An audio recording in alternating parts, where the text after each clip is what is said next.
Hi guys, welcome to Mrs. Decker's Kitchen. I am going to show you how to make pumpkin bread. So for those of you who asked for a pumpkin bread kit, those are going to be ready for you to pick up, and they're in these really cute Halloween bags. I'm really excited for you guys to see them. So this tutorial video is just going to show you how to make everything.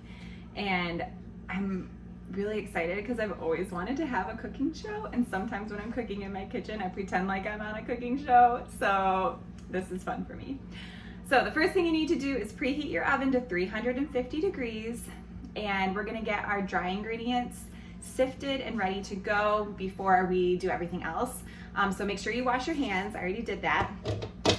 If you have a strainer that looks like this, it has the really thin holes through it. You need one of these to sift your dry ingredients. I have all the dry ingredients in one container together in the kit. So it's your flour, your baking powder, your baking soda, your salt, your cinnamon, and your cloves all together in one, and you're gonna sift it all together. So I'm gonna do that next.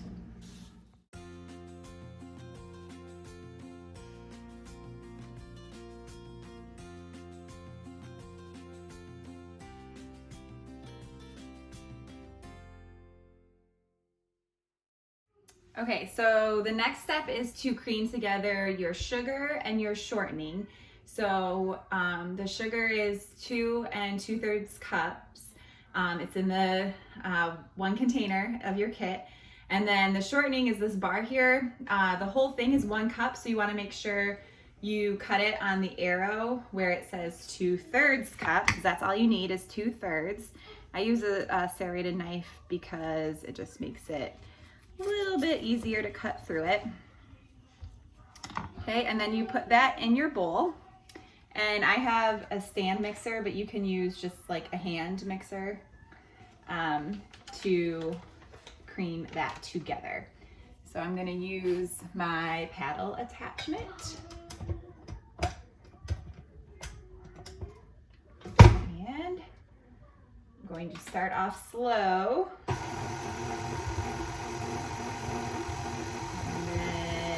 Gradually get faster so it doesn't explode everywhere.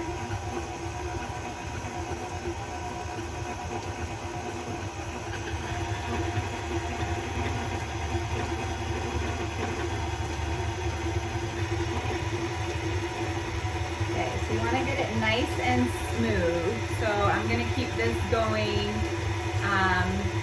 probably for a couple of minutes.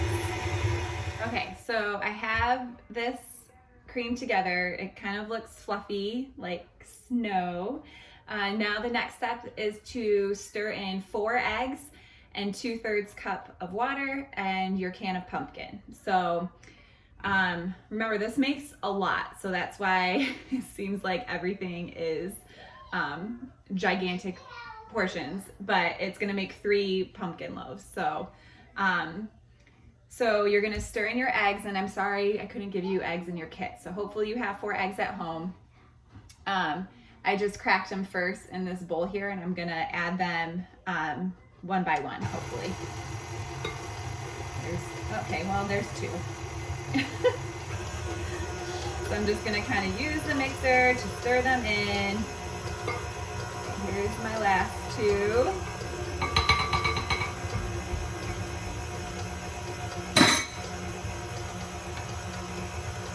I'm gonna add my 2/3 cup of water.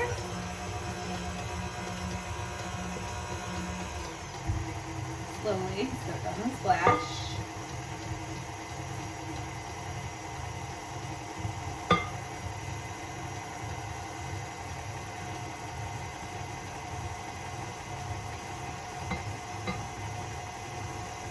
Okay.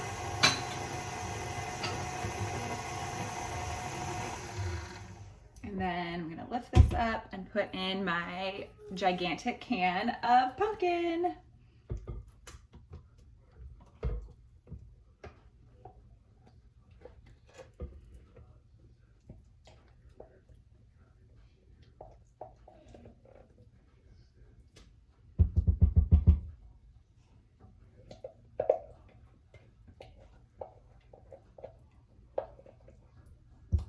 So this recipe is my mom's, and she got it from her mom. So it's kind of been passed down. We make it every fall.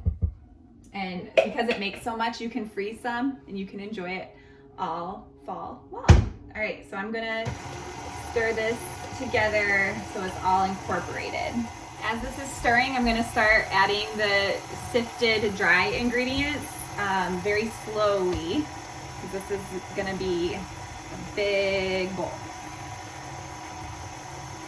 So you kind of gradually add it so that it all gets incorporated together so that it doesn't, you don't want it to explode on you, the flour. That would make a mess. And I'm spilling a little bit outside of the bowl, but that's okay. And if you don't have one of these mixers, that's fine. Just use a spoon and you can stir it by hand. This just makes things a whole lot easier.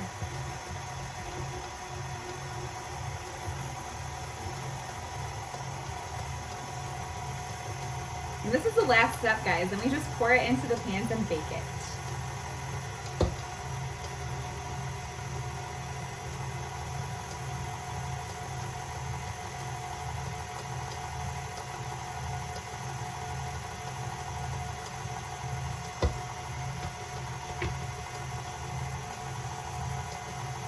A little bit left.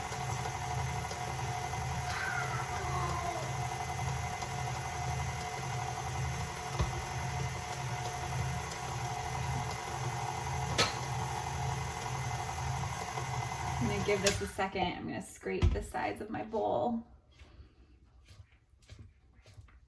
Get some of the flour and whatnot got on the sides. It's not mixing in.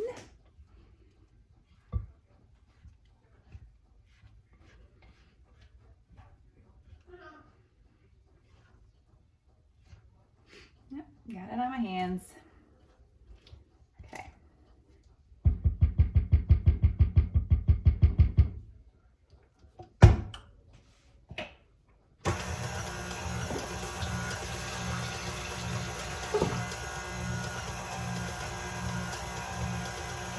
All right, it's looking good.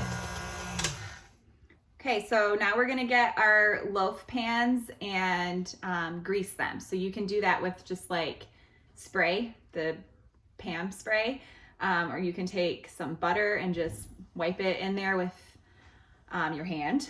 That's clean. And so that way the bread comes out easily. It doesn't stick to the pan. Okay, so I'm just gonna spray these, some nonstick spray. Now you guys have 3 loaf pans in your kits, and you're gonna have enough to make 3. So go ahead and grease all 3 pans. I'm gonna try and find my 3rd loaf pan somewhere in my house.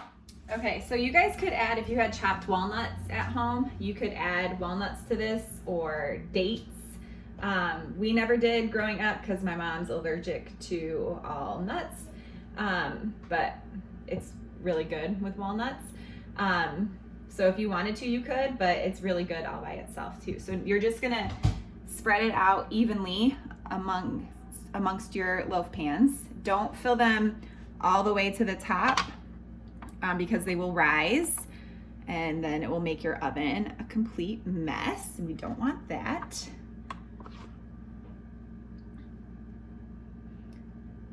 I love the color of it. So orange. All right. All right, so I'm gonna get this nice and even among all 3 pans. And make sure that it's not too close to the top, because I do not want it spilling over. So I'm gonna take some off of this one and some off of this one, put it in this one. So just kind of like move it around, jiggle it around like this so it's nice and even.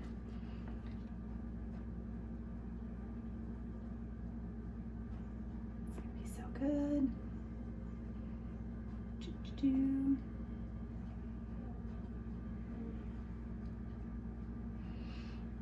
Already smells delicious.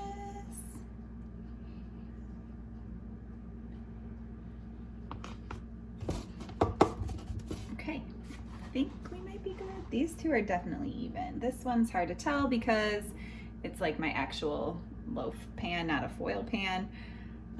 But that's just how I'm gonna leave it.